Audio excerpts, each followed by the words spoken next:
miércoles, o sea, de la próxima semana, volvernos a encontrar como horas de tutoría. En estas horas de tutoría también, no se olviden, todo es cuestión formal, ¿no? Hay que aceptar las horas de tutoría en el SICOA y demás. Yo lo haré durante esta semana. Claro, les confirmaré primero que lo que les estoy diciendo va a pasar y entonces ahí pueden aceptar sus horas de tutoría. ¿Ok? Entonces empecemos ya con nuestra clase.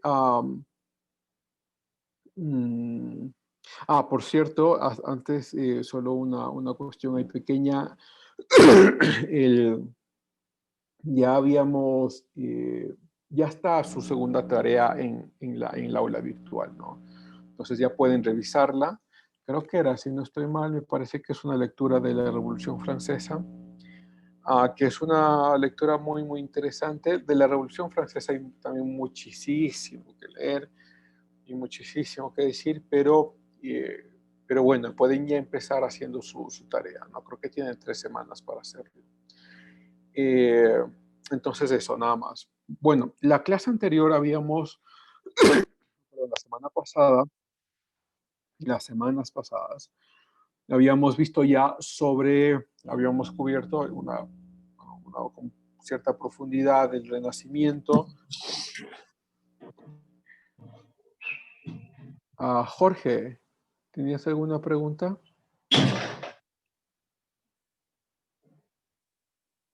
Supongo que no. Habíamos cubierto también con cierta profundidad lo que ha pasado con la reforma, sobre todo en Alemania y en algunos de los países europeos como Dinamarca, Suiza y su influencia. También topamos algo en Inglaterra y su influencia en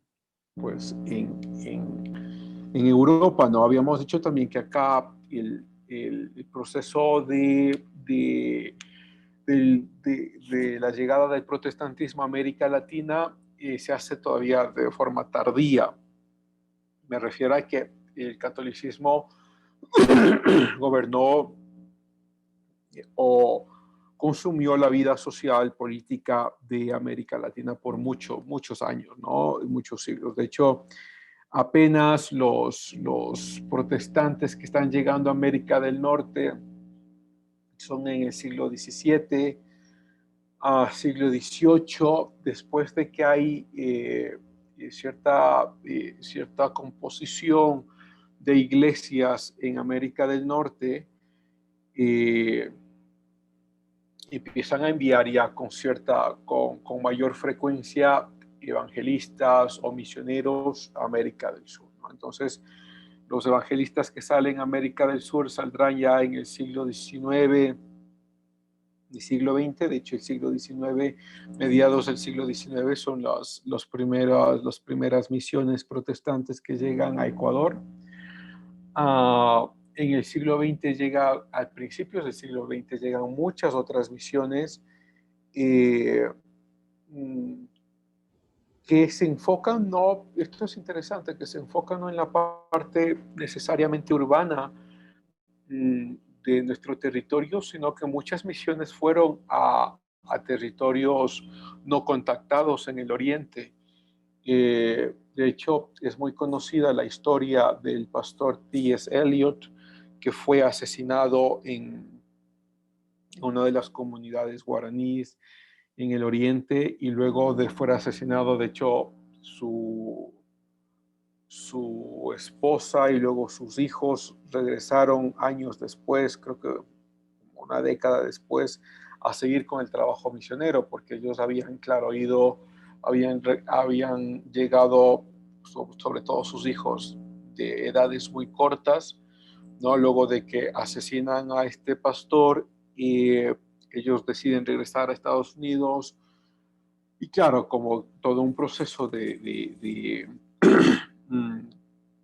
dolor, como todo un proceso de reconstrucción de la vida familiar, pasan mucho tiempo en Estados Unidos y luego lo último que se sabía es que, pues, que regresaron ya de mayores, sus hijos regresaron de mayores también con otras misiones al mismo territorio, ¿no? Quizá la parte más influyente que tiene Ecuador con respecto al protestantismo son las misiones de HCJB, ¿no? De esta radio que se mantiene, por cierto, hasta ahora, porque son misiones que traen mucho dinero. O sea, son misiones que ponen medios de comunicación, en este caso un medio radial, pero también escuelas, también hospitales, y tienen quizá el mayor impacto en el sector urbano. No, luego en los 90 ya llegará a, no es que no hubo antes, ¿no?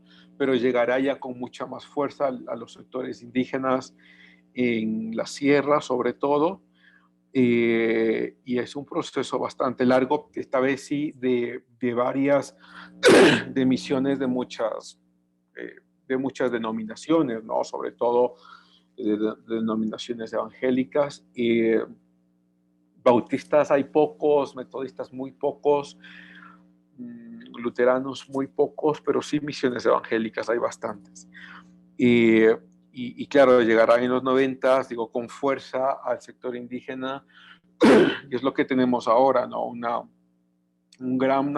gran parte del sector indígena que ya tiene sus propias iglesias protestantes, tiene sus propios pastores protestantes, y de hecho, sus sermones y demás son dados en quichua. La Biblia ya hace mucho tiempo que está ya traducida al quichua, entonces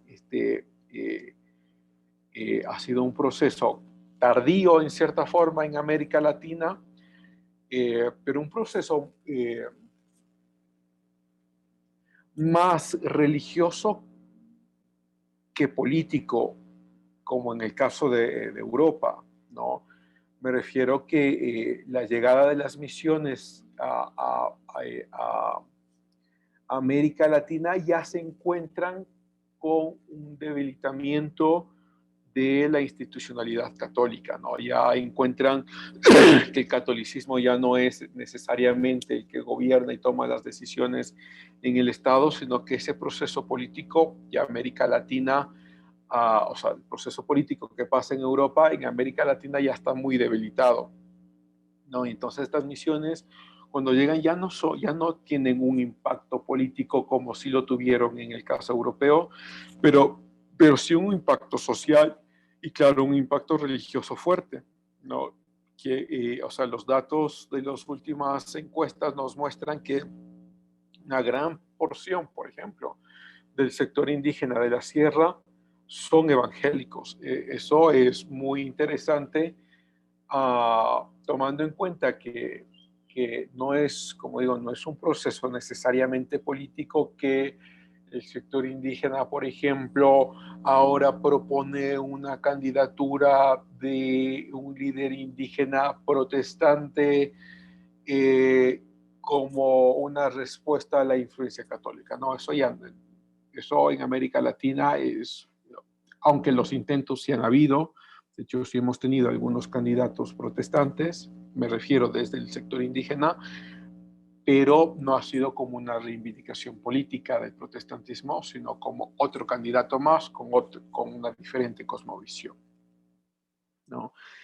Entonces terminamos con esta parte, ¿no? De la influencia del protestantismo. Luego vamos a dedicarnos en esta clase a ver un poco sobre qué es lo que pasaba en el siglo XV y XVI entre las conexiones que había de Europa con el resto del mundo, incluyendo obviamente América y América Latina, y nos vamos a concentrar en algunos de los descubrimientos que se dan a lo largo de algunos siglos, algunos de los viajes más famosos que se tienen, porque los descubrimientos del siglo XV y luego del siglo XVI, incluso hasta el siglo XVII, me refiero a descubrimientos desde la visión europea, ¿no?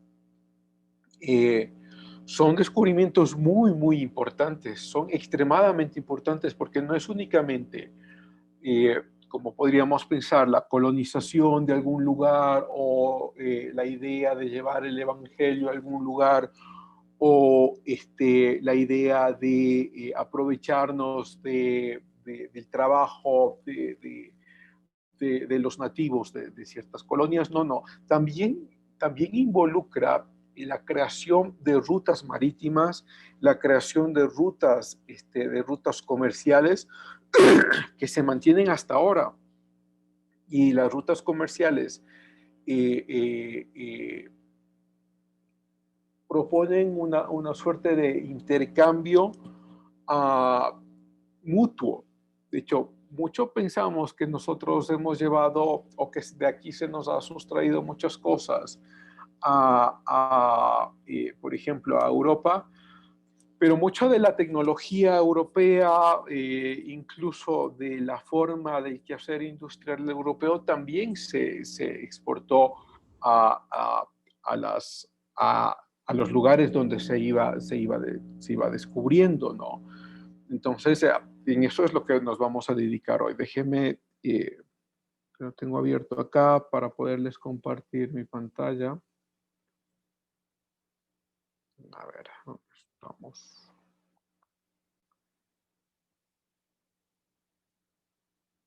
Ok, aquí.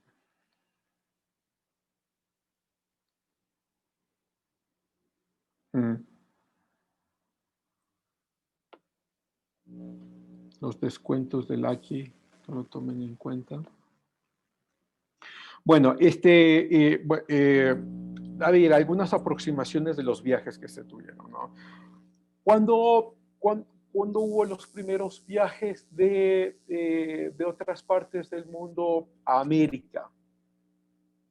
Algunos investigadores proponen que los primeros que llegaron a América, bueno, lo que estamos viendo acá, esto todavía no, esto es de Marco Polo, bueno, de Nicolás Polo, todos los polos, ya vamos para acá. Abramos otra, así les muestro. Solo un mapa de América para que podamos irlo viendo. Algunos investigadores proponen que los primeros viajes europeos a América se dieron en el siglo IX y en el siglo X, con los vikingos, que los vikingos fueron los que llegaron a América del Norte. Los vikingos tenían diferentes propósitos, algunos eran comerciantes, otros eran piratas, pero navegantes al fin y al cabo, y que fueron los primeros posiblemente que llegaron a América, en este caso en América del Norte. Por otro lado, hay varias teorías que proponen que los primeros que llegan a América del Sur son navegantes asiáticos, sobre todo de islas como Japón, claro, vamos, no lo tengo acá, pero cruzar todo el Pacífico es una cosa de locos, ¿no? Pero si ustedes, me he olvidado de abrirlo, pero no importa. O sea, si ustedes ven todas las islas pequeñas que existen en el Pacífico y que posiblemente había habitantes por los descubrimientos arqueológicos que se tienen, y que estos habitantes al fin y al cabo navegaron, cruzaron el Pacífico y llegaron a América del Sur, es muy posible. Y estas teorías también tienen relevancia porque una gran parte de la pictografía que se encuentra, sobre todo en América, o sea, en la parte, en la parte de América del Sur, pero sobre todo en donde está Colombia, Ecuador y Perú, incluso Bolivia, una gran parte de la pictografía que se encuentra en los pueblos, en los nativos de estos lugares, es muy similar a la pictografía que se encuentra en pueblos nativos en algunas islas asiáticas. Entonces, se ha formulado esta teoría de que posiblemente los primeros que llegan a América del Sur, me refiero como viajeros ya de otras poblaciones y culturas, son asiáticos, ¿no? Esto también hay mucha controversia, hay personas que no están de acuerdo, investigadores que no están de acuerdo, pero al fin y al cabo hay mucha sustentación. De hecho, si ustedes ven algunas de las comunidades indígenas asiáticas y las ponen al lado de solo de forma fenomenológica, ¿no? Es decir, solo del fenómeno que vemos. Los ponen al lado de nuestras culturas indígenas, incluso de nosotros mismos, somos bastante parecidos. Tenemos una gran parte de nuestras culturas nativas y de nosotros también ya como mestizos, los ojos rasgados que tenemos nosotros uh, pueden ser explicados por este intercambio. No sé si ustedes se han dado cuenta, pero para cualquier europeo es bastante claro. Pero a ver si entre ustedes, se van dando cuenta cuál es la formación o las características de su cara, ¿no? Y las características de la cara van a ver que son más aproximadas a culturas asiáticas que a culturas nórdicas, como europeos o incluso de América del Norte, ¿no? O incluso nativos del norte. Los nativos de América del Norte tienen facciones mucho más acentuadas,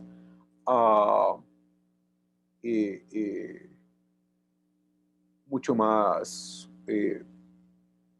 promulgadas, ¿no? Comparadas con las facciones que tenemos en América del Sur. Entonces, solo fenomenológicamente uno podría ver que sí tenemos muchos rasgos que son muy parecidos, ¿no?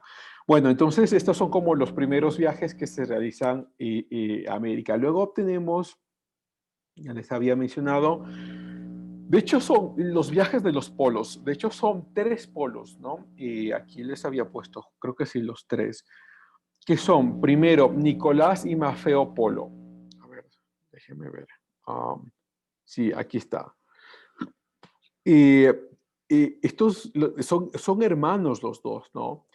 Y recorren ya, en el caso de los dos, quieren hacer un viaje, lo que siempre han querido hacer, ¿no? Un viaje hacia la India o hacia las partes de la India, pero encontrando nuevas rutas, ¿no?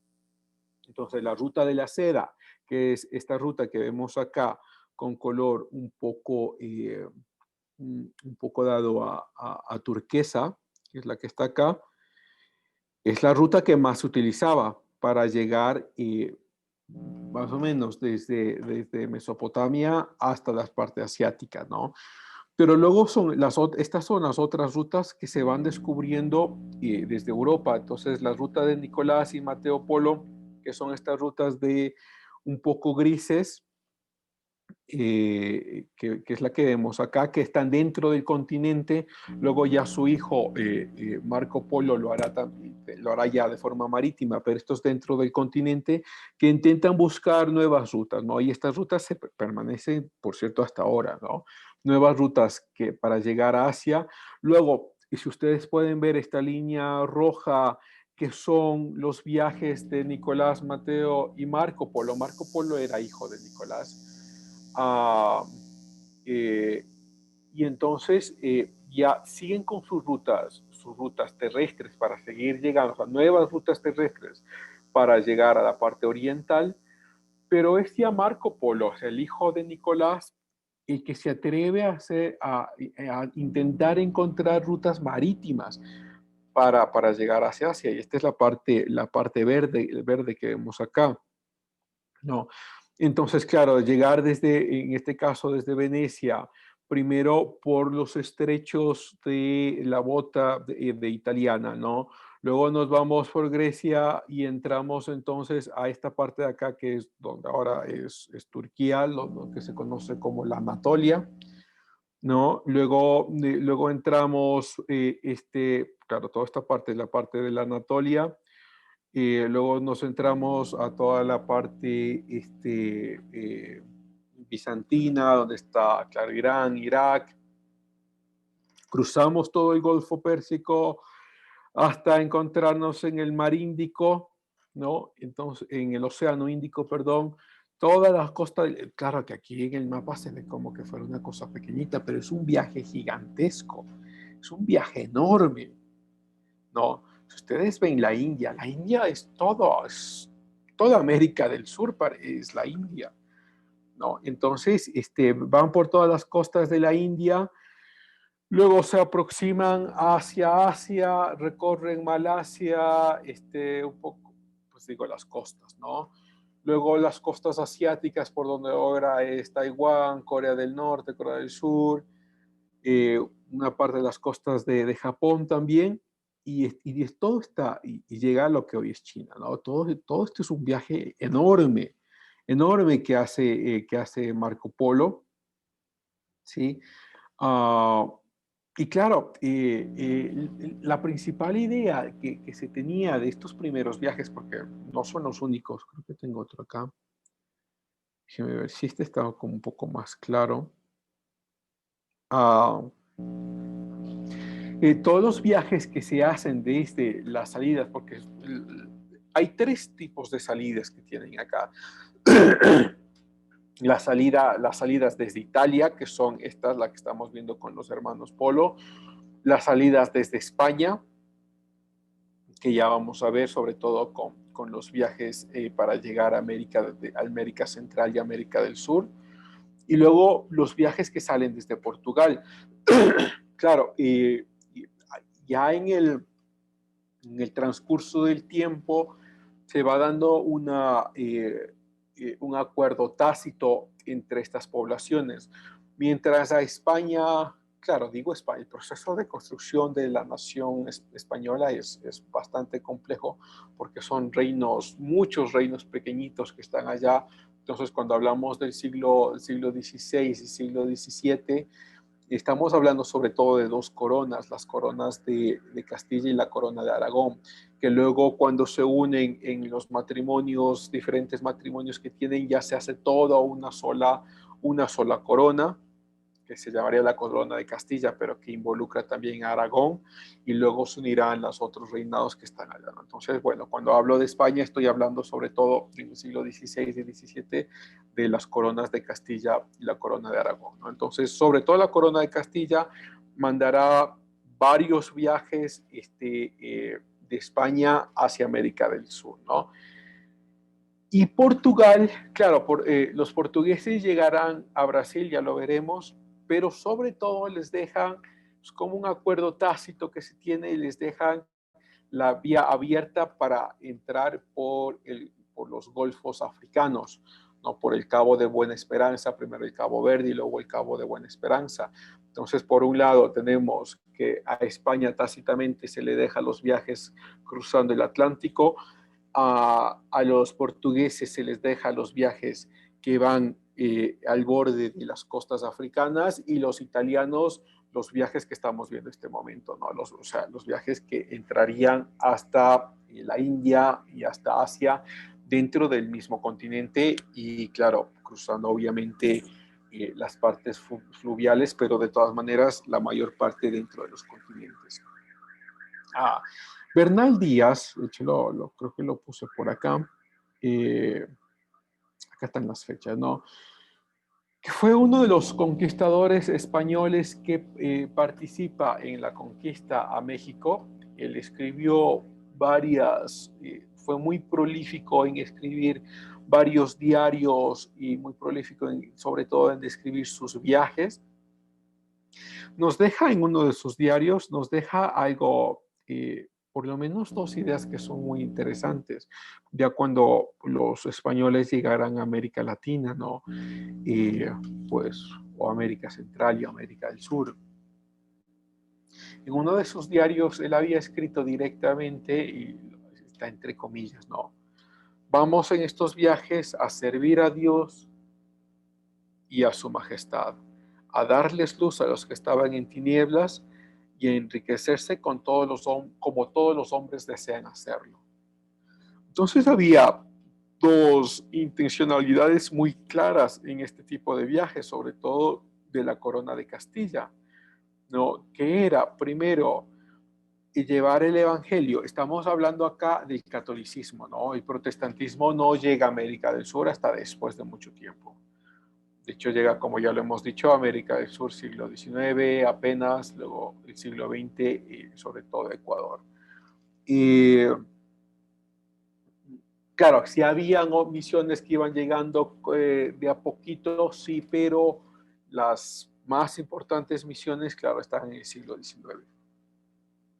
Y entonces estamos hablando del catolicismo, ¿qué es lo que están, cuáles son las dos intencionalidades por dentro? Y esto es en el diario, no, esto no es como vamos a decirlo públicamente para que la gente esté tranquila y que la gente sepa que nuestras intencionalidades son reales y justas. No, este es en el diario personal de Bernal Díaz, que nos deja entender que hay dos tipos de intencionalidades, ¿no? La primera intencionalidad, que es llevar el evangelio, y la segunda intencionalidad, que también está muy clarita, que es enriquecerse de lo que van a encontrar.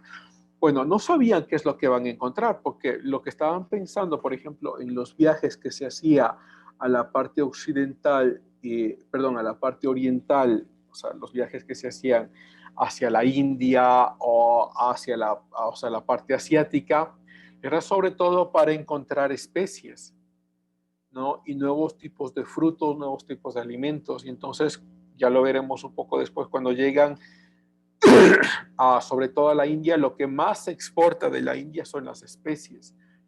Entonces no tenían idea qué es lo que iban a encontrar en América del Sur. Posiblemente o lo que más esperaban encontrar eran también especies, pero se encuentran es con otro tipo de productos, ¿no? O con otro tipo mm, con otro tipo de comercio. Y este comercio tendrá que ver sobre todo ya con la plata y con el oro, en las minas que se irán creando en los tiempos, sobre todo en el siglo XVI, finales del siglo XVI y principios del siglo XVII, diferentes minas que se van creando y las exportaciones de estos productos a Europa. Eh, Europa entra ya, como digo, hay muchísimo que hablar, pero Europa entra en un proceso crítico a mediados del siglo XVII, un proceso económico muy crítico, sobre todo España y Portugal a mediados del siglo XVII, eh, un proceso económico crítico porque los precios empiezan a aumentar, hay una inflación muy fuerte, la gente se hace más pobre porque la inflación, lo que normalmente pasa con los procesos inflacionarios es que los precios de los productos suben mucho más rápidamente que los precios que los ingresos de las personas. Entonces, esto es lo que pasa, por ejemplo, en Venezuela o lo que pasó en Ecuador en la década de los 90, a finales de los 90. Es decir, los precios del producto suben tan rápidamente que no es la misma velocidad que los precios, que los salarios, ¿no? Entonces, o que los ingresos de las personas. Entonces, cuando hay procesos inflacionarios fuertes, las personas se vuelven pobres de forma rápida. Y eso estaba pasando en Europa en el siglo XVII, sobre todo en la segunda mitad del siglo XVII. Y entonces muchos investigadores han regresado a la vista a ver cuáles fueron las causas por las que se producen estos procesos inflacionarios en Europa, sobre todo en España. Y resulta que la teoría más probable es que la causa de esta crisis europea fueron las importaciones o el comercio de la plata y el oro que salía de América del Norte. Es decir, que en tanto y cuanto más y más plata y oro entraba a Europa, había más oferta de estos productos, o por lo menos de estos materiales, y como había más oferta eh, eh, y se crea entonces más demanda, empuja los precios arriba, empuja los precios para que aumenten. Déjenme les hago un ejemplo. Supongamos que tenemos entonces, todos ustedes compran celulares, ¿no? Y como tenemos la oferta, mucha oferta de celulares, entonces los precios se mantienen como algo estables. Pero supongamos que esta oferta se reduce, ¿sí? No, hagamos el caso contrario, porque hay varios ahí ejemplos, pero supongamos que la oferta aumenta, ¿sí? La oferta de celulares aumenta.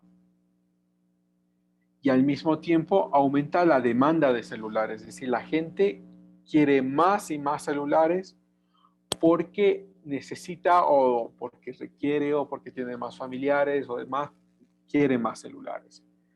Entonces, cuando la demanda aumenta, si yo estoy vendiendo un celular y antes vendía a 2 o 3 personas, pero ahora tengo que vender a 5 o tengo que vender a 10 porque la demanda ha aumentado, entonces mi celular, este celular que estaba vendiendo 50 ya no lo voy a vender a 50, sino que ¿quién, como ya tengo 10 clientes, ¿quién me da 60? ¿O quién me da 100? ¿O quién me da 200? Al fin, el que me da 200 se lleva el celular.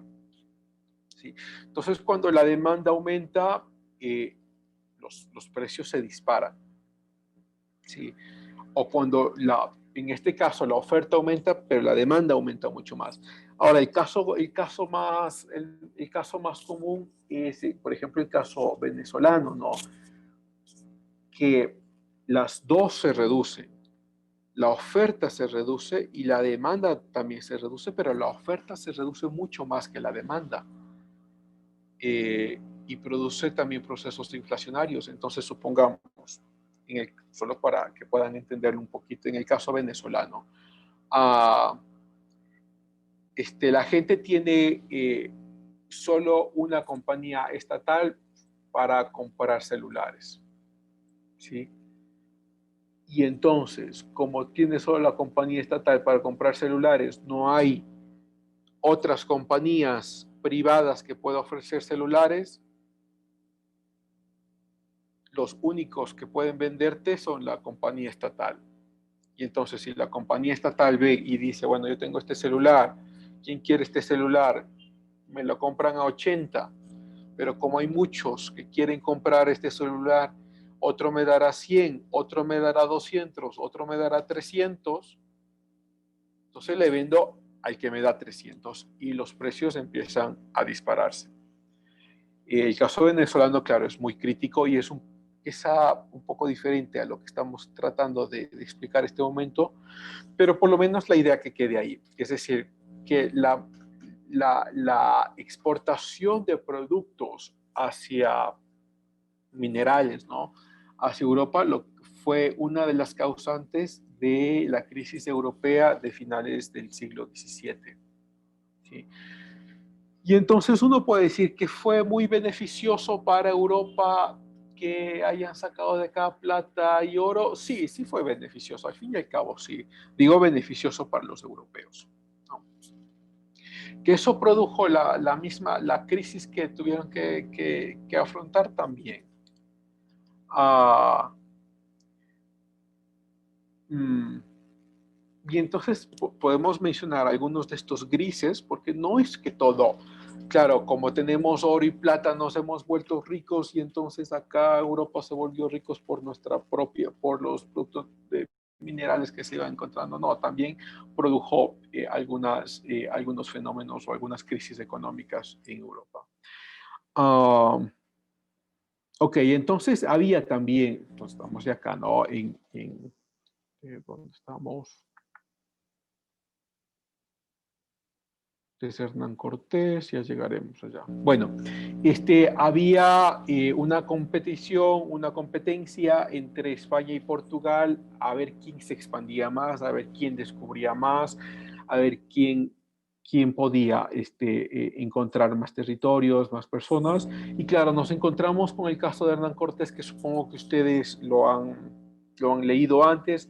Bueno, aquí un paréntesis, no nos vamos a detener muchísimo en esto porque hay muchísimo que hay que hablar sobre el proceso de la colonia, qué pasó en la colonia, el descubrimiento y demás.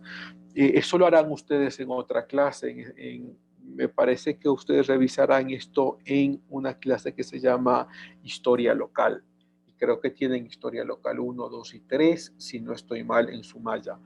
Entonces, solo para que lo tengan ahí presente, no crean que acá vamos a intentar cubrir todos los detalles de la conquista, pero sí por lo menos a dar algunas cosas o algunos parámetros que son importantes, porque esto lo verán en otra clase.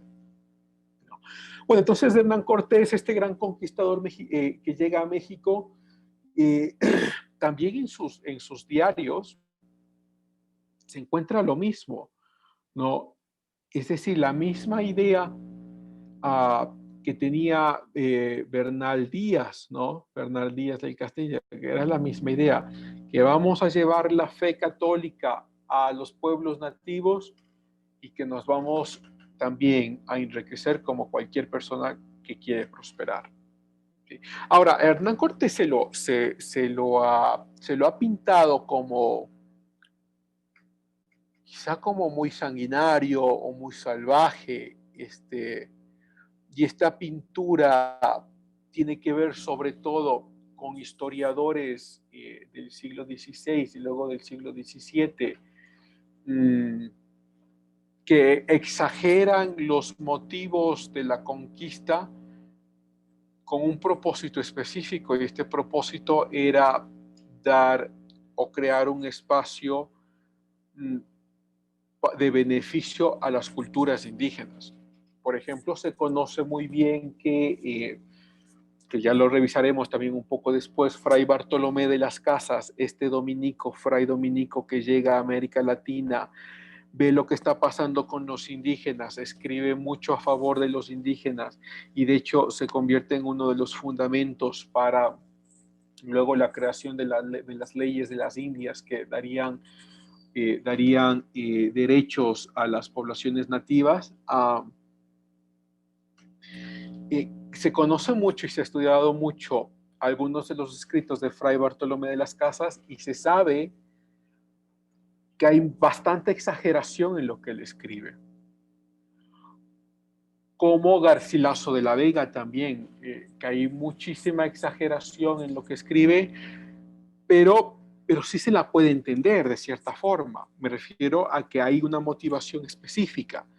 Y esta motivación es presentar un caso muy exagerado a las cortes y a los reyes europeos, de forma que ellos vean estos casos exagerados, tengan una mayor compasión y puedan decidir entonces leyes a favor de los indígenas o a favor de las culturas nativas. Claro, esa es la intencionalidad y uno la puede entender de cierta forma, ¿no? La intencionalidad de exagerar un caso. Eh, pero claro, ya cuando te llevas o llegas a una posición de un historiador más objetivo o de un historiador que quiere construir la historia desde un punto de vista objetivo, contar lo que es sin exageraciones, claro, vas viendo que tanto Garcilaso de la Vega como Fray Bartolomé de las Casas habían exagerado mucho en sus narraciones. Entonces, encuentras que muchas de estas narraciones exageran la crueldad de, por ejemplo, Hernán Cortés, por un lado, pero también, y no que Cortés haya sido un santo, no, no, tampoco, pero también nos encontramos que en el siglo XVII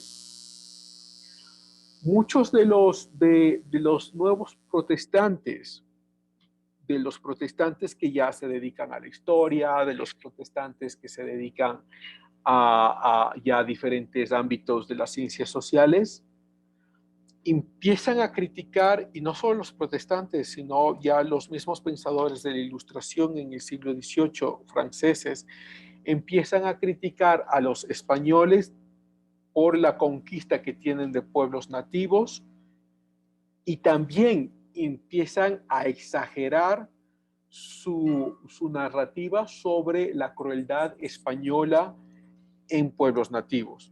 Entonces es también muy conocido, por ejemplo, el caso de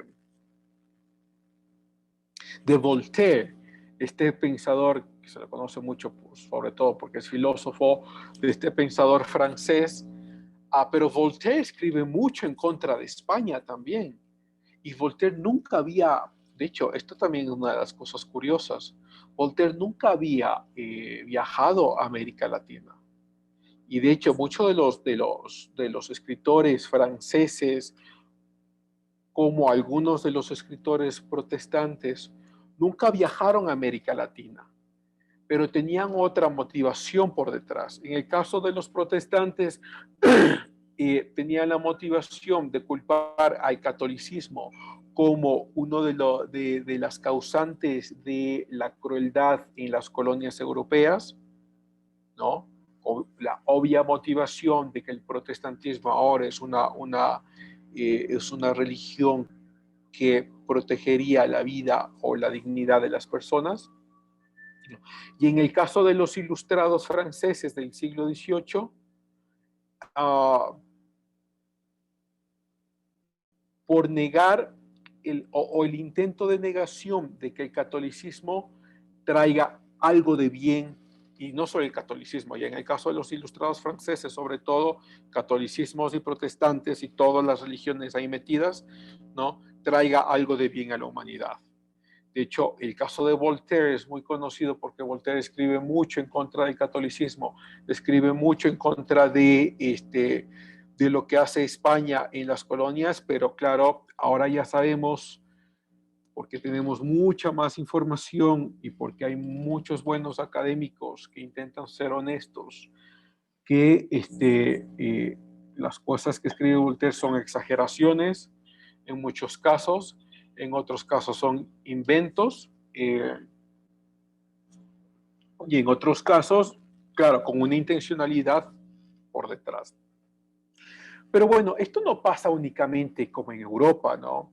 También pasa, por ejemplo, pasa también en Ecuador. Nos encontramos entonces, por ejemplo, este ya es un ejemplo aparte de lo que estamos viendo, ¿no? Que historiadores como el padre Juan de Velasco, que es uno de los primeros que escribe la historia de Ecuador desde la colonia, y es muy reconocido en su tiempo, siglo XIX, por lo que escribe, pero pasan los años, pasan las décadas, y aparecen otro tipo de historiadores que vuelven a revisar lo que escribe el padre Juan de Velasco y se dan cuenta que muchas cosas son inventos, algunas cosas son exageraciones y que dejan muy débil la narrativa que tiene el padre Juan de Velasco sobre la historia de Ecuador, ¿no? Y entonces encuentras ahí una intencionalidad clara, que la intencionalidad del padre Juan de Velasco, como otro historiador que se llamaba Pío Jaramillo, la intencionalidad clara de crear una idea de indigenismo, es decir, la idea de una nación indígena, la idea de una nación inca, incluso la propuesta de que la nacionalidad ecuatoriana está clavada en el mismo imperio inca, que luego fue esto muy criticado por otros historiadores posteriores. La intencionalidad era muy clara, ¿no? Es decir, una intencionalidad de un nacionalismo de comunidades nativas y que este nacionalismo, claro, se mezcla con cierto romanticismo y se presenta este nacionalismo y este romanticismo como algo propio. Luego esto fue muy criticado por personas como Jacinto Gijón y Camayo, uno de los mayores historiadores que tenemos en Ecuador, un historiador de lujo que consigue misiones antropológicas europeas, sobre todo alemanas, que vienen y excavan. O sea, lo que, por ejemplo, lo que sabemos ahora de las culturas puruás o de la cultura cañaris, todo sale de Jacinto Gijón y Camaño, ¿no? Y entonces, con lo que él escribe, critica mucho a lo que había escrito el padre Juan de Velasco como exageraciones, o sea, se exageran cosas y otras cosas se han inventado que no tienen sustento. Y una de las críticas era, padre Juan de Velasco menciona, por ejemplo, ciertas narrativas que no tienen ninguna fuente, no mencionan ninguna fuente, no se encuentran en ningún otro lado, que solo se encuentra en el libro de historia del Ecuador. Claro, el título es mucho más largo. Y luego también otros historiadores como Federico González Suárez, que diría lo mismo del padre Juan de Velasco, ¿no? Pero bueno, o sea, digo, no pasa, solo como ejemplo, no es que solo pase en Europa, no es que solo pase en los grandes centros, también pasa acá y también pasa en Ecuador. O sea, hay una historia que todavía está muy ideologizada. Eh, Efraín Avilés, estoy tratando de recordarlo exactamente, creo que sí, Efraín Avilés ya falleció en 2009, miembro de la Academia de Historia. Él después criticará mucho a la misma Academia de la Historia, que se mantiene hasta ahora, y de hecho es una de las academias importantes en Ecuador, parece toda una cofradía, todo es tan metódico y tan ideológico también. Criticaría mucho a la Academia de la Historia porque dirá que estos historiadores están tratando de escribir la historia desde una perspectiva ideológica, ¿no? Y que se toman instituciones como la Casa de la Cultura en Quito o la misma Academia de la Historia para escribir una historia con un punto de vista marxista, que ahora se la llama, este nuevo marxismo es un punto de vista cultural, es de la Escuela de la Historia Cultural. Bueno, ahí les dejo también como un paréntesis muy chiquitito. Yo me he encontrado que hay mucho problema con las teorías que están por detrás de la historia, ¿no? La teoría en sí mismo de la historia. Me he encontrado con problemas porque me encuentro con estudiantes que muy poco saben de las escuelas de la historia. Entonces me he puesto en la tarea de escribir un manual que saldrá como libro, todavía no lo he terminado, pero ya está bastante bien estructurado, sobre las escuelas teóricas de la historia, que tal como van los procesos de la UNACH, que son procesos muy lentos para en el caso de libros, posiblemente se publique en el 2022. Pero ahí les dejo como paréntesis porque sí me he encontrado en muchos casos que hay una deficiencia ahí, ¿no?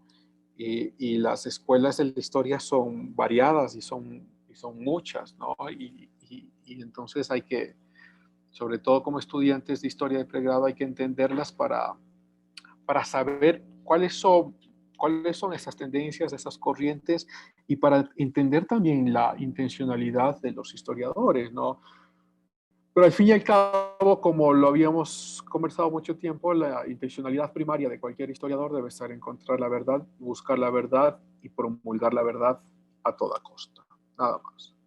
Y dejar las interpretaciones ideológicas, no de lado, pero utilizar las interpretaciones ideológicas en tanto y cuanto sea la respuesta más viable y más racional para entender algún fenómeno histórico, ¿no?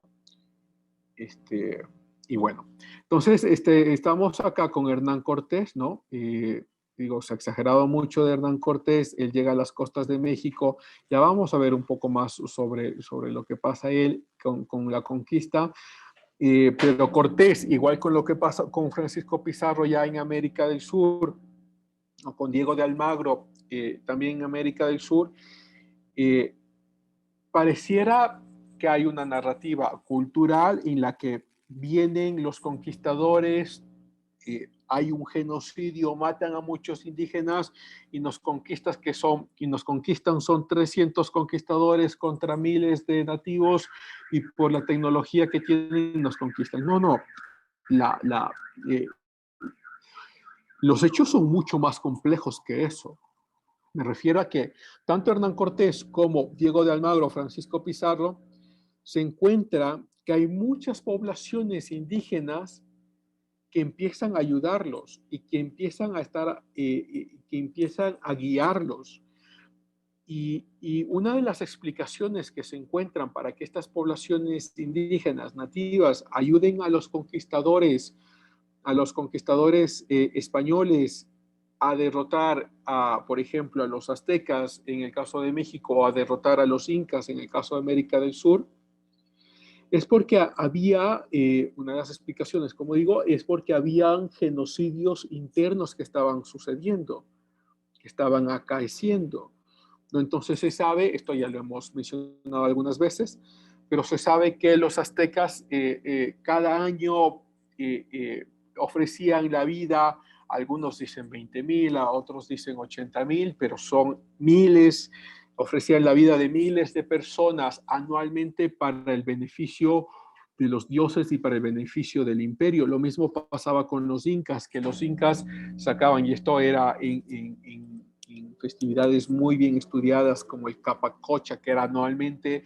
que se traían personas, sobre todo niñas, mujeres y niños de todas partes del Tahuantinsuyo para ofrecerlos, y se los sacrificaba, ¿no? Se los mataba, se los asesinaba para el beneficio de los incas. Entonces, una de estas teorías para entender por qué las mismas culturas nativas ayudan a los españoles a derrotar a estos imperios es porque ven una suerte de salvación, ven una suerte de ayuda para los genocidios que estaban pasando de forma interna.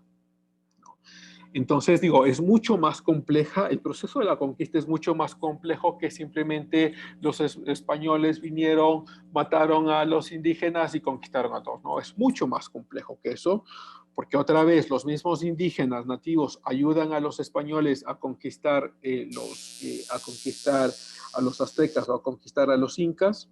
De hecho, muchos también de estos indígenas que ayudan a los españoles reciben beneficios de los españoles en educación o incluso en ser parte de la misma comarca que gobernaban. Y claro, luego en los años, incluso muchos de ellos son llevados a España como intérpretes, porque ya aprendieron el castellano, saben las lenguas nativas los territorios conquistados y se los llevan como intérpretes. Entonces, como claro, es mucho más complejo de lo que pensamos, ¿no? Y bueno, déjenme, pongo acá algunos de la información que también es relevante para nuestra clase. A ver, vamos a ver esto. Ok, Don Enrique el Navegante, ¿no? Vive en el siglo XV, es portugués. Y miren el viaje que se da. Este es un viaje, pero enorme. O sea, como lo vemos ahí, el mapa pareciera que como que no da la impresión de que fueran viajes tan grandes, pero son viajes gigantescos, ¿no? Entonces, don Enrique el Navegante va por Marruecos, está a este lado de acá, no pasa por las Canarias, Cabo Verde. Algunos creen, esto no es muy seguro, pero algunos creen que también visita las costas americanas y que luego regresa al Cabo de Buena Esperanza. Otros creen que simplemente siguió por las costas africanas hasta el Cabo de Buena Esperanza. Bueno, el viaje sigue siendo igual de interesante. Va por todo el Océano Índico hasta llegar a la India. Pero ya desde el siglo XV hay cosas que están pasando, sobre todo en África, ¿no? Algo que no pasa en América Latina. En América Latina, claro, se utilizan a los indígenas como trabajadores, se les pone tributos muy fuertes como la encomienda, pero tienen más derechos que los africanos. Porque estos viajes, sobre todo de los portugueses a África, como habíamos dicho, se había dejado a los españoles que vayan a América Latina, más o menos como un acuerdo tácito, y los portugueses que vayan al África, ¿no? O que vayan por las costas africanas y que lleguen pues hasta la parte oriental. Entonces los portugueses empiezan a realizar o empiezan a comercializar a los esclavos de África. O sea, sacan personas nativas del África y empiezan a comercializarlos y empiezan a llevárselos a Europa. Incluso, algunos de ustedes quizá haya leído, incluso muchos de estos esclavos africanos serán traídos a América Latina para ser utilizados también como esclavos. Nosotros en Ecuador tuvimos varias colonias de esclavos y esto también ha sido, bueno, ha sido estudiado, no de forma tan profunda, pero sí ha sido estudiado. Las colonias de esclavos que tuvimos, por ejemplo, en Manta, las colonias de esclavos que tuvimos al norte de la provincia de Pichincha, y entonces sí hay esclavitud que llegó a América Latina, pero esta esclavitud no es esclavitud de indígenas, es esclavitud de ciudadanos africanos que son luego exportados o son comercializados a América Latina. ¿Sí? Y claro, y son por millares, ¿no? O sea, son miles de ciudadanos africanos o de personas que viven en el África de culturas nativas que son exportados a otras colonias. Entonces también luego luego también serán exportados a otras partes del mundo, ¿no? Luego estos mismos africanos luego llegarán a Inglaterra y luego también serán utilizados como esclavos en América del Norte. Incluso por los mismos protestantes serán utilizados. Claro, aquí hay todo un dilema o toda una historia muy grande que hay que contar de la esclavitud, porque aunque también son los mismos protestantes los que empiezan a utilizar los esclavos en América del Norte e Inglaterra, también son los protestantes los que inician el movimiento de abolición de la esclavitud, ¿no? Son los mismos protestantes, de hecho son los protestantes ingleses los que escriben ya en el siglo XVIII en contra de la esclavitud y sobre la abolición de la esclavitud, ideas que pasan a América del Norte y que también son escritas por algunos de los pensadores norteamericanos. Y hay algo ahí que es muy, muy, muy interesante, pero extremadamente interesante. Estados Unidos tiene su independencia en 1776. Bueno, es un proceso de algunos años, ¿no? Pero la Declaración de Independencia en 1776. Desde la Declaración de Independencia y la creación de los estados, claro que la esclavitud se mantiene en Estados Unidos por muchos años más, pero el primer estado que decide abolir la esclavitud por la misma influencia de los protestantes, es decir, que habían protestantes que ya pensaban que la esclavitud estaba mal y que los esclavos son seres humanos y tienen derechos, es Vermont. El estado de Vermont elimina la esclavitud en el mismo año en el que se tiene la Declaración de Independencia, y muchos creen que Vermont lo pudo haber hecho mucho antes, sino que no podía hacerlo porque era parte de la colonia británica. Entonces, como digo, la historia de la esclavitud es muy larga, pero aunque empieza con estas conquistas, ¿no?, del siglo XV y siglo XVI, o con estos viajes del siglo XV y siglo XVI, y se mantiene hasta el siglo XVIII, porque siglo XVII y XVIII se los lleva a diferentes partes del mundo, incluyendo a América del Norte, incluyendo a ciertos protestantes que también utilizaban la esclavitud, pero son los mismos protestantes, al fin y al cabo, que inician los movimientos en contra, los movimientos por la abolición de la esclavitud. Y esto también es como curioso porque no son los ilustrados, no son los humanistas ateos o los ilustrados ateos de Francia, no son ellos, son los protestantes de Inglaterra. Hay uno de ellos, de hecho, déjenme lo pongo acá.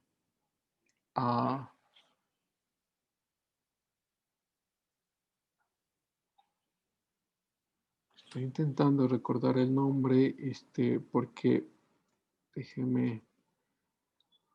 John Newton, sí, ahí está. Entonces, por ejemplo, uno de ellos es John Newton. John Newton era un comerciante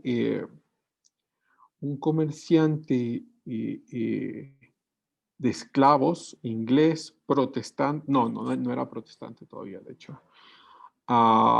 Un comerciante de esclavos comerciaba todo tipo de frutas desde el sector africano a Europa, y luego llega a ser protestante, eh, claro, a mitades, casi a finales del siglo XVIII, llega al protestantismo, y luego esto no se lo tiene muy claro, pero en sus diarios lo que él menciona es que en un proceso largo, continuo de remordimiento, él decide arrepentirse de lo que ha hecho, es decir, de comerciar, toda su vida era comerciar esclavos. Decide arrepentirse de la comercialización de esclavos y a pesar de que no era legal, o perdón, la esclavitud sigue siendo legal, él decide dejar a sus esclavos libres y da a todos sus esclavos la libertad y luego pone todo el dinero que tenía en el movimiento de abolición de la esclavitud. Todo el dinero que él tuvo, lo había conseguido de la comercialización de esclavos, lo puso para las campañas políticas para la abolición de la esclavitud. Y luego John Newton, quizá John Newton es mucho más conocido porque él es el autor de uno de los himnos más viejos que tenemos hasta ahora y que se lo canta todavía hasta ahora. Ustedes van, bueno, acá en Riobamba no creo, ni en Ecuador mucho. Pero sí, cuando tú vas a una iglesia protestante en Europa o incluso en América Latina, estos son uno de los himnos más cantados en todo el mundo, ¿no? Que es el Amazing Grace. Entonces, cuando ustedes tengan ahí tiempo, pues podrán escuchar este himno que es escrito por John Newton después de todo lo que pasa, ¿no? Después de toda la historia que tiene. Bueno, regresemos a donde estábamos, don Enrique el Navegante, ¿sí? Luego, pongo esto por acá. Luego, en el siglo XV tenemos a Vasco da Gama, ¿no? De hecho, finales del siglo XV. Vasco da Gama también tiene viajes muy parecidos al de que el navegante pasa por cierto, si ustedes pueden ver algún rato, vean las fotos de las islas del Cabo Verde. Cabo Verde es hermosísimo, es bellísimo. No, si hay alguno de los lugares que uno quisiera, si Dios permite y tienen los recursos para ir, yo tampoco es que he estado en Cabo Verde, pero, pero hay lugares que uno sí necesita por lo menos visitar o escoger algunos de ellos para visitar, ¿no? Como las Canarias, Cabo Verde, en el caso de América Latina, San Andrés, por ejemplo, o claro, obviamente las Galápagos, son lugares que uno tiene, si uno puede, que tendría que visitar, son bellísimos. ¿No? Bueno, entonces, en el caso de Vasco da Gama, ¿no? Su viaje va por Cabo Verde, Cabo de Buena Esperanza, en las costas africanas, luego va por el Océano Índico hacia la India y llega hasta el puerto de Calcuta. Sí.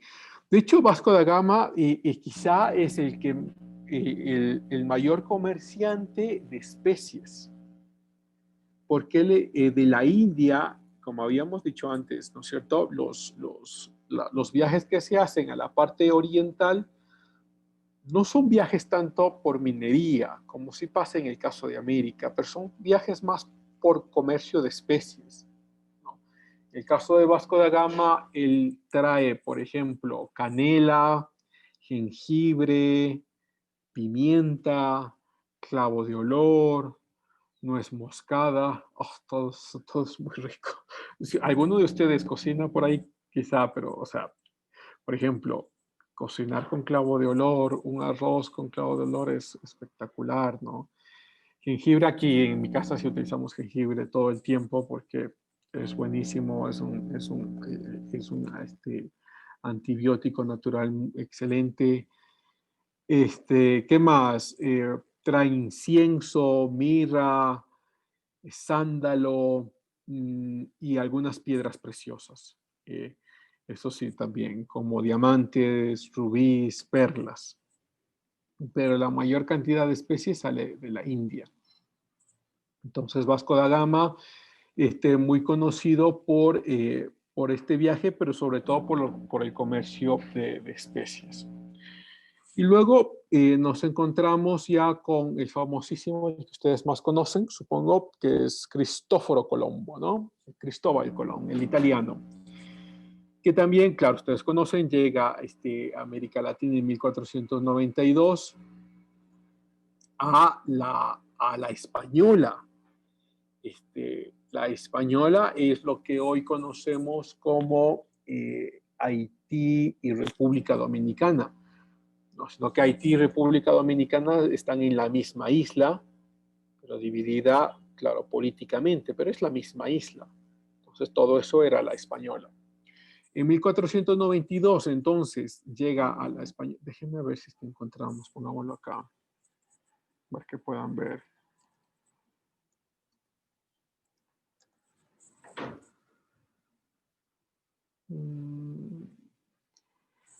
Vamos al Caribe para que vamos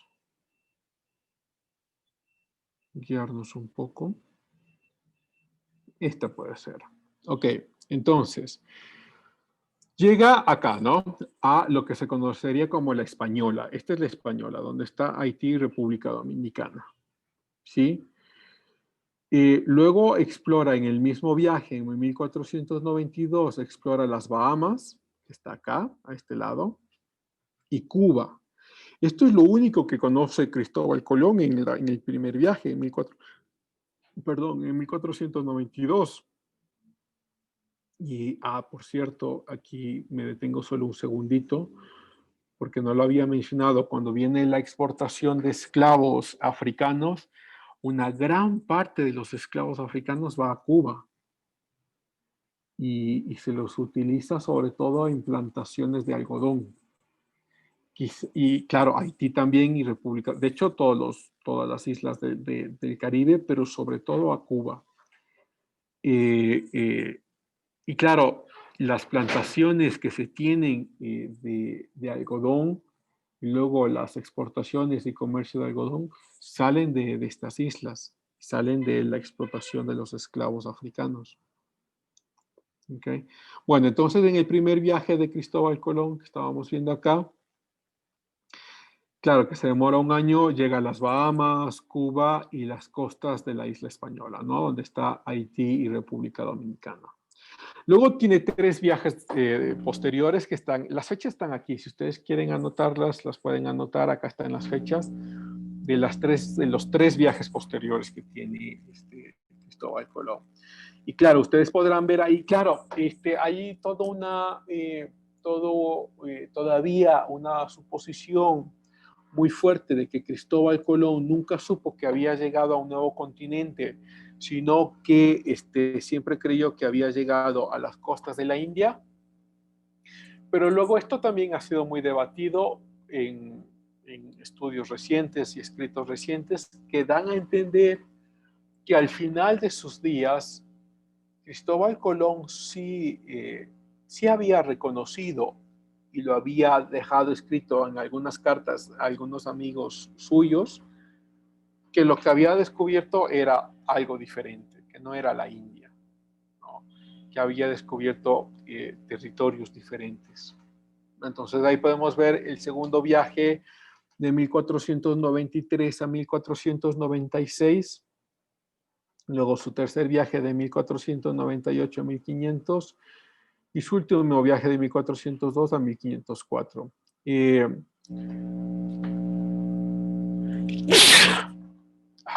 Perdón. Bueno, los últimos días de Cristóbal Colón tampoco fueron muy amenos. Al principio él fue muy condecorado por las coronas, tuvo riquezas, pero ya cuando vinieron otros viajeros y encontraron que la información que Colón estaba dando de que había descubierto cómo llegar a la India no era verdad, se le quitaron muchos de los beneficios que le habían dado a la corona. Y sus últimos días sí son días un poco tétricos porque, aunque siempre será recordado como, claro, desde el punto de vista europeo, ¿no? Como el que descubre América, muchos de los nuevos viajeros lo criticaron, tanto así que la corona le deja sin beneficios, incluso beneficios económicos, y muere como en una sociedad que un poco lo empieza a despreciar, ¿no? Como que un poco lo empieza a dudar de lo que ha escrito y a dudar de lo que ha dicho, y que el gran viajante que teníamos, pues no es tal, no había sido tal, ¿no? Entonces, bueno, si ahí a alguno de ustedes les interesa leer la biografía de Colón, se darán cuenta que al final de sus días, pues no era tan espléndido como sí lo fue, sobre todo en los primeros años, ¿no? Hasta finales del siglo XV fue muy espléndida su vida, fue muy reconocido, pero ya al final murió en una desolación un poco tétrica, ¿no? Eh, bueno, entonces América del Sur, bueno, como es, lo que descubre Colón son las costas caribeñas, ¿no? O sea, sí llega a ciertas partes de la costa de las costas de América Central, pero eso es todo. No, no hay más, no descubre América del Sur, ¿no? El que sí va a descubrir América del Sur es, no creo que lo había puesto acá, creo que no lo he puesto, déjenme lo pongo aquí. Um, Pedro Cabral, a ver si es que encontramos acá algún mapa.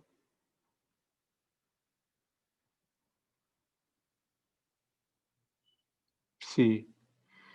Entonces Pedro Cabral, que él sí es portugués, es quizá el primero que sí llega a América del Sur en 1500, pero con la idea no de llegar a América del Sur, sino que hacer los mismos viajes que estaban haciendo los portugueses, que era bordear el Cabo de Buena Esperanza y dirigirse a la India, ¿no? Y luego, el más conocido de los viajeros ya a América del Sur es el que ustedes supongo que también han escuchado, que es Américo Vespucio, ¿no? Que también es italiano, por cierto. Este florentino entonces escribe, de hecho él escribe una serie de cartas, él es geógrafo, también hace algunos mapas del Nuevo Mundo, y estas cartas son tan divulgadas en Europa y en España porque es el primero, o sea, es el primero que hace un dibujo de una aproximación, bueno, no es este de aquí, ¿no? Pero es un dibujo, una aproximación de la navegación que se estaba haciendo América del Sur, pero crea algunas rutas marítimas ya con coordenadas específicas para llegar a estos lugares, y lo hace de forma continua. O sea, todas estas cartas empiezan a publicarse de forma continua en España, y entonces por eso, por todas las cartas que empiezan a publicarse, es que se le empieza a llamar al continente o a este descubrimiento América, ¿no? Porque son los descubrimientos de Américo. ¿Que Américo Vespucio descubrió América Latina? No, pero sí fue el primero que da con claridad y que provee con claridad las rutas marítimas para llegar a América Latina. ¿Sí? Y entonces estas cartas le hacen muy famoso. De hecho, se cree que, o sea, que de los diarios que tenemos, que él había creado 6 rutas para llegar a América Latina, pues, o América del Sur, al fin y al cabo, ¿no? Pero actualmente, esto ya es como investigación muy, muy, muy contemporánea, creen que 4 de ellas son reales y que 2 de las rutas que había creado son inventadas.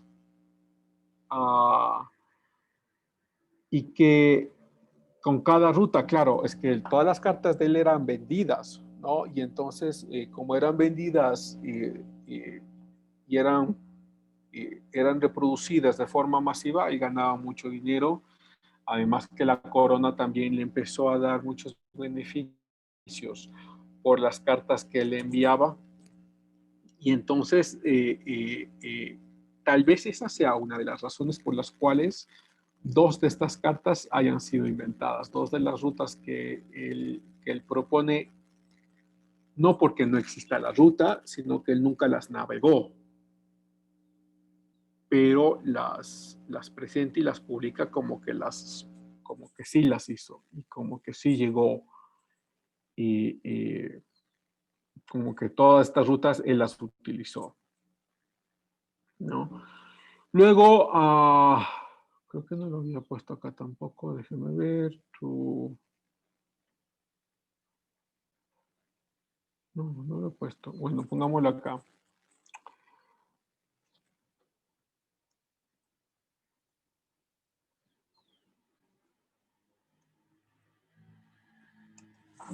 Vasco de Núñez de Balboa. Sí, si quieren anotar las fechas, acá están las fechas de cuando nace y cuando fallece. De hecho, fallece de muy temprana edad. Y déjenme pongo en imágenes. Pero lo más importante de Vasco Núñez de Balboa es que llega a Panamá, cruza Panamá y empieza a navegar por el Pacífico. O sea, esto es impresionante. Es decir, que no únicamente se cruza todo el Atlántico, ¿no? Para llegar a América Central, sino que llega a América Central, cruza todo lo que es ahora Panamá, el Istmo de Panamá, ¿no? Cruza Panamá y luego empieza a navegar por el Pacífico. O sea, es el primero que hace tremendo viaje. Luego no llegaría más allá del Pacífico porque, claro, ya navegaría un poco por el Pacífico, pero luego regresaría por el mismo Panamá a España, pero ya deja una ruta establecida de cómo cruzar América, ¿no? Cómo cruzar América Central, ¿no? Y esta ruta, que luego otros navegantes la utilizarán también, es la ruta más corta para cruzar el continente, ¿no? Que es el Istmo de Panamá. Luego creo que sí lo había puesto por acá. Sí, sí está. Fernando de Magallanes, ¿sí? Lo pongo para que lo puedan ver.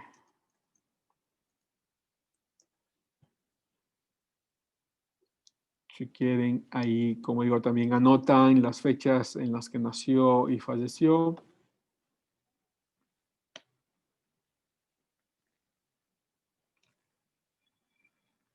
Fernando de Magallanes hace una ruta, pero extraordinaria. Por eso, a ver, esta es como una sección de nuestra clase que son los descubrimientos, ¿no?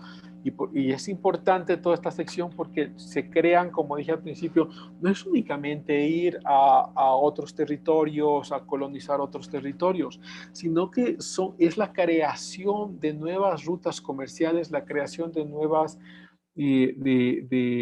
procesos de navegación que luego funcionarán y serán útiles para la ciencia, para proponer lo que empieza a pensarse ya en el siglo XVII, que la Tierra no era todas estas mitologías que se nos venían, ¿no? Que era plana o que estábamos encima de elefantes o cualquier mitología que a uno se lo pueda ocurrir, ¿no? Sino que todas estas nuevas rutas también luego sirven como fundamentos científicos para lo que vendrá después, que son las propuestas de una Tierra redonda y luego que son las propuestas de una Tierra que no es el centro del universo, sino que es parte de un sistema mucho más grande, un sistema solar, y este sistema solar de algo mucho más grande. Entonces, todas estas rutas sirven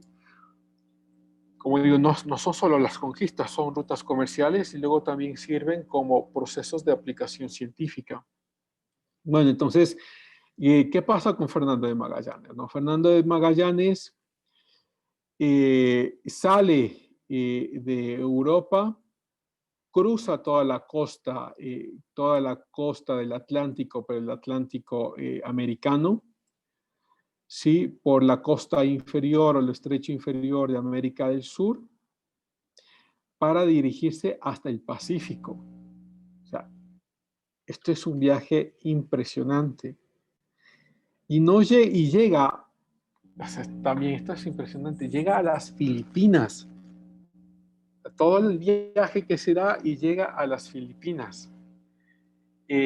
Lamentablemente también en el caso de Fernando Magallanes, cuando llega a las Filipinas, los nativos le matan, le asesinan, de hecho asesinan a la mayoría de los que lo acompañan, y de los 5 navíos que habían hecho el viaje hasta las Filipinas, solo regresó uno.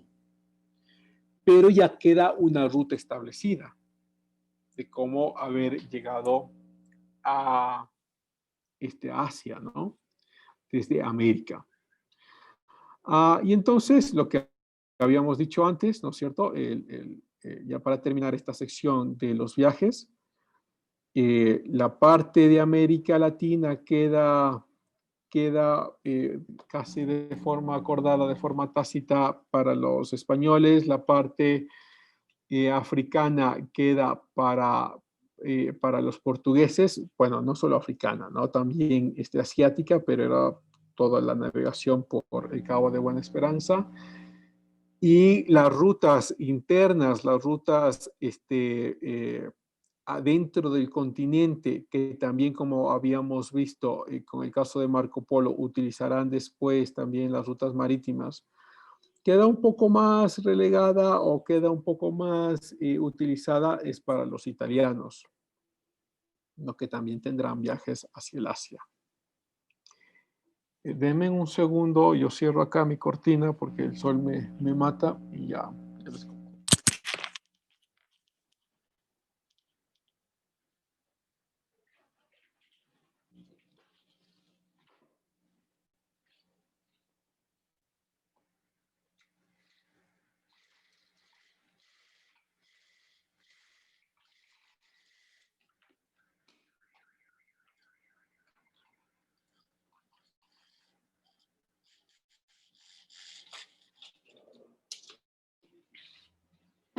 Okay.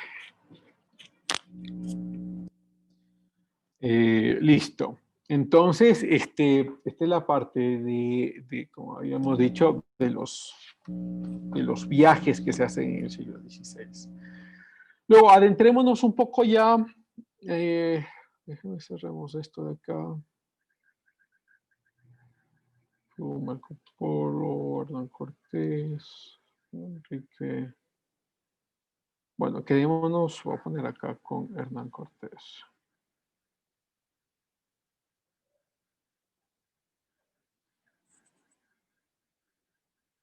Bueno, para que lo vayamos viendo. Quedémonos un poco para conversar sobre ya el Imperio Español, como les había dicho, no vamos a ver ni de lejos, vamos a ver todos los detalles que involucra la conquista o que involucra la colonia, porque además ustedes tienen clases específicas para ello, pero sí darles una idea un poco aproximada de lo que estaba pasando, ¿no? Entonces Hernán Cortés primero llega a Veracruz, llega a México, de ahí se topa, pongámoslo acá,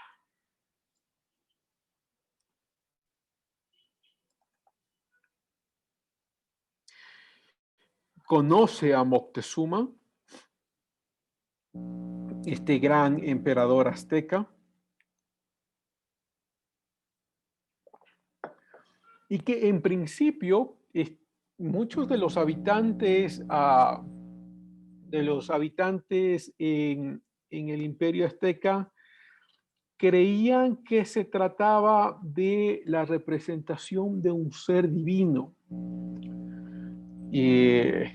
de la representación física o encarnada de un ser divino, que era el Quetzalcóatl, que está acá, que era la encarnación de este ser divino, y que esta encarnación, bueno, antes se había escrito, me refiero más o menos en el siglo XX, se había escrito que los mexicanos, las poblaciones nativas tenían la idea de un ser divino que era blanco, con ojos azules y rubio.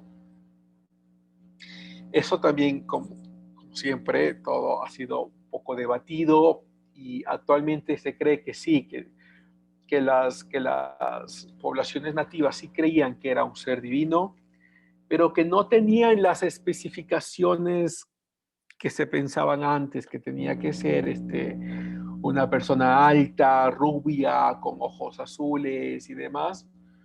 No, que estas especificaciones no existen necesariamente, pero que sí, o sea, sí queda claro que muchos de los poblados, de las poblaciones nativas en México, creían que Hernán Cortés, igual que sus acompañantes, eran representantes divinos o encarnados de divinidad, ¿no? Mm. Y luego Hernán Cortés, perdón, no sé si con gripe o con qué, pero vamos a ponerlo acá.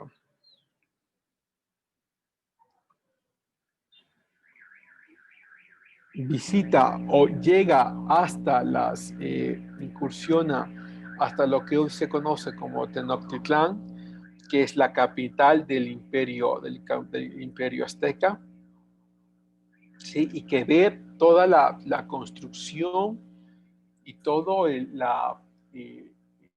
aparataje imperial, la magnitud del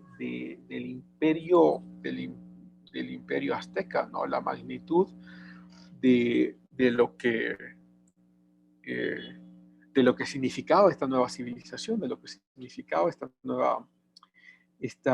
esta nueva, esta nueva cultura, y se encuentra con algo que nosotros ya dijimos al principio de esta clase. Se encuentra con algo que ayuda a la conquista española. Se encuentra que muchas de las poblaciones nativas en Tenochtitlán, como en las costas de Veracruz, que muchas de estas culturas empiezan a asociarse con los europeos. Y claro, en principio uno puede decir se asocian con los europeos porque se los ve de ojos azules, blancos, se los cree de una divinidad y se los cree entonces como representantes divinos. Sí, puede ser una opción, puede ser una teoría. La otra teoría es la que ya habíamos mencionado, que muchas de estas poblaciones nativas encuentran una suerte de salvación en estos navegantes, encuentran una suerte de salvación de los genocidios a los cuales este, eh, eh, estaban siendo utilizados todos los años, y que por ello entonces se asocian no únicamente con Hernán Cortés, sino que también con los conquistadores ya de América del Sur en el Imperio Incaico, y que ayudarán a la conquista. Bueno, ahí me detengo un segundito porque es importante entender también el proceso de la conquista, por lo menos de forma general. Muchos de los relatos que salen de estos navegantes dicen que, claro, 300 europeos o 300 españoles derrotaron a miles de nativos. Bueno, son relatos también como bastante románticos, que exageran lo que realmente estaba pasando. Sí, los números eran tales, sí, los números sí. Los números eran que 300 eran muy pocos navegantes, y muchísimos o miles de nativos. Pero ahí hay al menos dos o tres elementos que son importantes. El primer elemento es lo que ya habíamos dicho. Las culturas nativas se asocian con los navegantes. Hay un segundo elemento que es importante, que es esta, esta exportación de enfermedades, ¿no? Como la viruela, el sarampión, la gripe, el tifus, de hecho incluso la peste, aunque la peste, claro, no tendrá el impacto que tuvo la peste en Europa, que merma a casi 2/3 de la población europea, pero también entra en la conquista, ¿no? Para muchos de los investigadores de la conquista, creen que fue un factor que ayudó, no un factor determinante per se, pero sí un factor que ayudó a la disminución de la fortaleza militar que tenían estos imperios. Algunos creen que más o menos por todas estas enfermedades, entre 30 a 40% de la población murió a causa de la enfermedad. De hecho, se tiene un recuento, no había traído, me he olvidado de algunas cosas, pero no lo he puesto acá. Se tiene un recuento de la población en la española.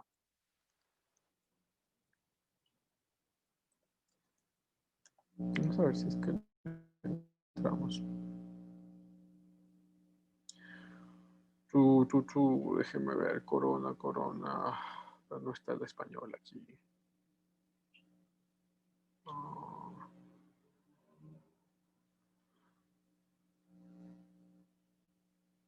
No importa. En la española, no en esta isla que era la isla donde está Haití y República Dominicana, que se hace un censo en esta isla, en la española, en 1493. Vamos a ver si podemos encontrarlo.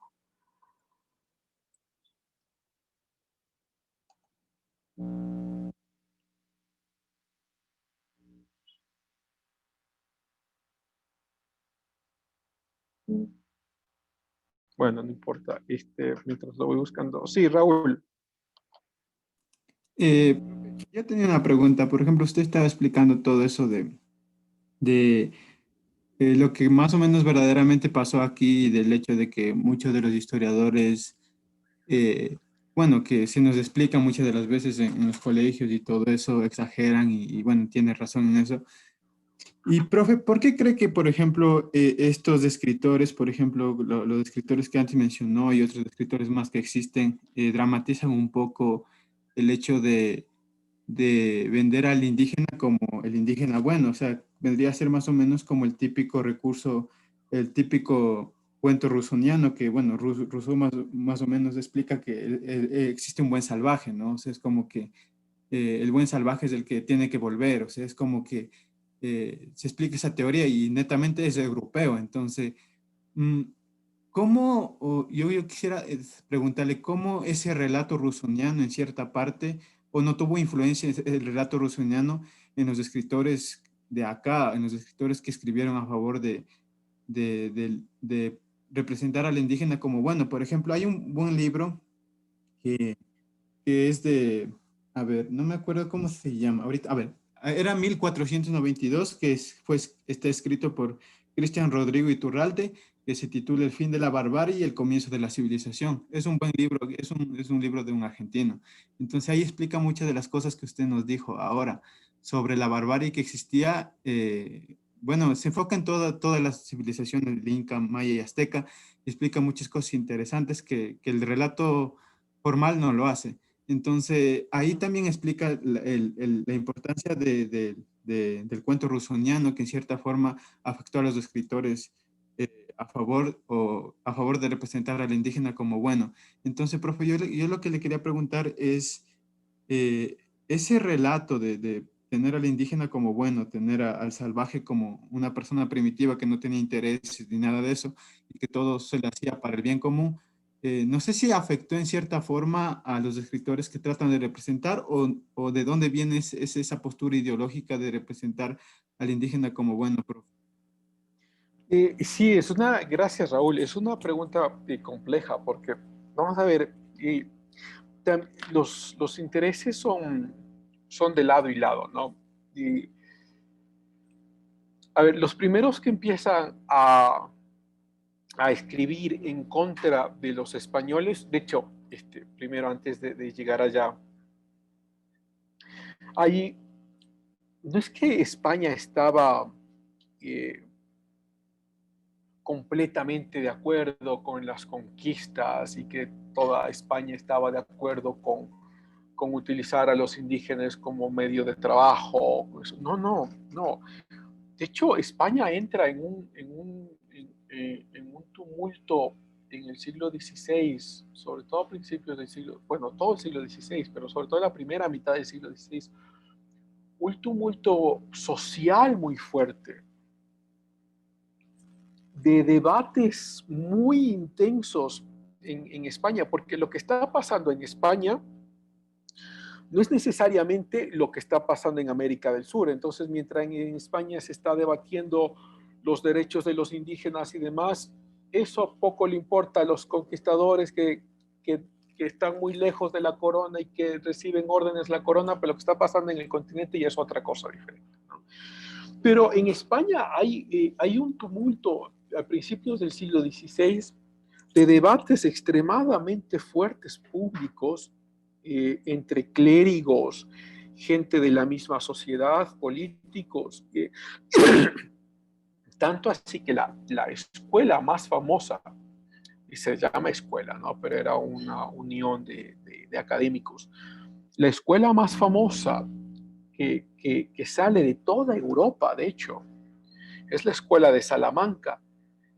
Esta escuela de Salamanca que se dedica a cuestiones económicas, a cuestiones jurídicas, políticas, pero también se dedica a cuestiones doctrinales y a cuestiones teológicas, abre el espacio para un debate fortísimo sobre qué significa haber encontrado nativos y haber encontrado personas en otras partes del planeta, ¿no?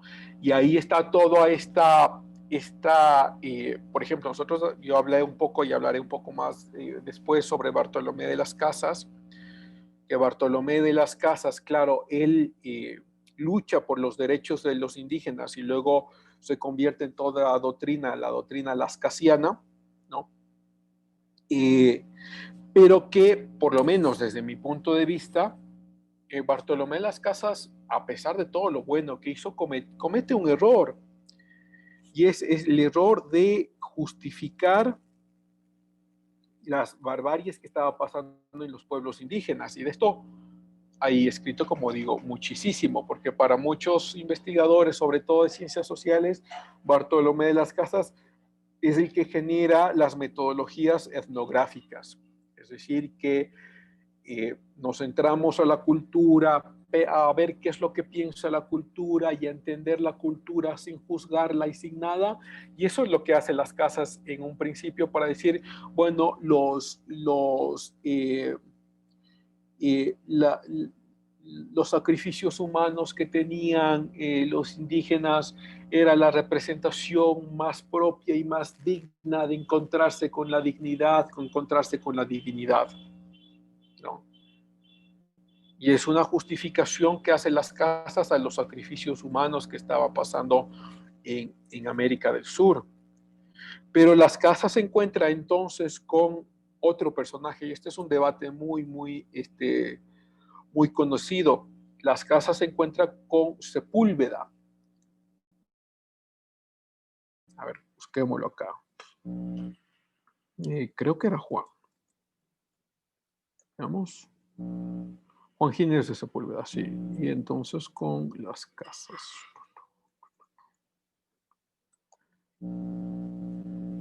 Sí, Bartolomé, bueno, ahí lo pueden ustedes ir leyendo, ¿no? Y se encuentran en un debate muy fuerte los dos, entre Bartolomé de las Casas y Juan de Sepúlveda, porque sobre este tema específico, sobre el tema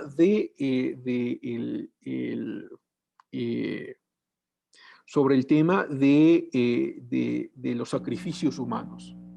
Entonces, Bartolomé de las Casas justificaba los sacrificios humanos como una forma cultural de acercarse a Dios, mientras que Juan de Sepúlveda decía, no, esto es una barbarie y esta barbarie tiene que detenerse.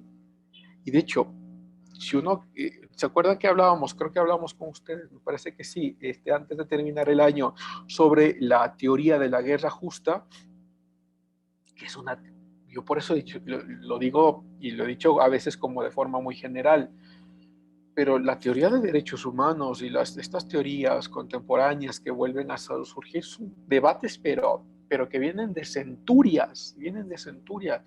Entonces, por ejemplo, la teoría de la guerra justa tiene una fortaleza teórica muy fuerte en la escuela de Salamanca, con Sepúlveda. Y Sepúlveda dirá que la única opción posible para detener los sacrificios humanos y para detener las barbaries que están pasando en las comunidades de la colonia es a través de la conquista. Y Bartolomé de las Casas dirá no, no necesitan conquistarlos. Bueno, Bartolomé de las Casas es más justificando los sacrificios humanos y diciendo es una forma de que las culturas tienen para acercarse a Dios, pero mezclando con algo de verdad. Ahí sí yo estoy de acuerdo con Bartolomé de las Casas, porque él dice, bueno, eso no justifica que se maltrate a los indígenas y que se los utilice como trabajadores o que se los ponga cargas tributarias tan pesadas como la encomienda. Mientras que Juan de Sepúlveda dirá, eso justifica, es decir, la colonia y lo que está pasando en la colonia es justificable porque estamos atacando un mal que es mucho mayor, que es la muerte de niñas y de niños y de mujeres como sacrificios para los dioses. Claro, el debate cuando si alguno de ustedes lo quiere leer, el debate es pero muy, muy intenso y muy profundo, pero con las cosas que conocemos ya contemporáneamente, podríamos bien decir que cuidado y entramos a una falsa dicotomía. Es decir, ¿es lo uno o es lo otro? No, hay otras opciones. Que la opción es detener, no podría proponer, una tercera opción es detener los sacrificios humanos a través de la fuerza y sin embargo, cuando esto pase, dar todos los beneficios y todos los derechos a las comunidades que quedan vivas. Bueno, pero por cierto, esto es lo que les digo, lo que les estaba diciendo. Lo que está pasando en España y los debates que están pasando en España no son no llegan necesariamente a América Latina. Los conquistadores algo conocen, algo escuchan de los debates y algo escuchan de las leyes que se están promulgando para la colonia, pero los conquistadores hacen y deshacen y hacen lo que quieren en América del Sur. Entonces hay como una desconexión entre los dos. Y luego, eso como contexto. Y luego nos encontramos con escritores, como les decía, que también tienen sus propias agendas, como los escritores ilustrados franceses, que empiezan a exagerar la conquista española y a exagerar las evidencias o exagerar las vivencias que tienen los indígenas nativos en estas colonias españolas con un propósito también. Los ilustrados querían denigrar a todo tipo todo tipo de aproximación a la religión. Entonces, que la religión no trae nada de bien, miren cómo los católicos tratan a los nativos. Y exageran, como en el caso de Voltaire. Pero también los protestantes, entonces si te encuentras con algunos escritores protestantes que también exageran también exageran lo que está pasando en las colonias españolas, pero con otro propósito de decir que el catolicismo es lo que está haciendo esto y que el protestantismo jamás haría esto. ¿Sí? Aunque, como ya lo hemos dicho, muchos protestantes también tenían esclavos. Y los ilustrados también, los ilustrados tenían esclavos, los ilustrados jamás escribieron a favor de los esclavos. O sea, eso es de lo más obvio. Los que escriben a favor de los esclavos son los mismos protestantes en el siglo XVIII, ¿no? Con el movimiento de abolición de la esclavitud que sale en Inglaterra. Entonces, hay motivaciones de lado y lado. Y luego la ilustración golpea o influye de una forma muy intensa en América Latina. Eugenio Espejo, como muchos de los personajes de la independencia y antes de la independencia, estaban siendo influenciados por los ilustrados, y entonces lo que empiezan a escribir ellos mismos como historia de la colonia se convierte en una influencia de los ilustrados, y como los ilustrados entonces proponen estas teorías de la masacre exagerada que tienen los españoles, entonces empezamos a escribir historia también exagerada. Que también hay un propósito por detrás. Sí, hay un propósito por detrás, y hay cierto romanticismo por detrás. El romanticismo de creer de que todo lo que pasaba antes, todo lo que se llama ancestral y todo lo que se llama sagrado, estaba bien. Y eso es ya más una postura política, una postura discursiva, que poco favor le hace a la verdad, ¿no? Porque cuando quieres involucrarte y a encontrar la verdad, la quieres mostrar tal y como es.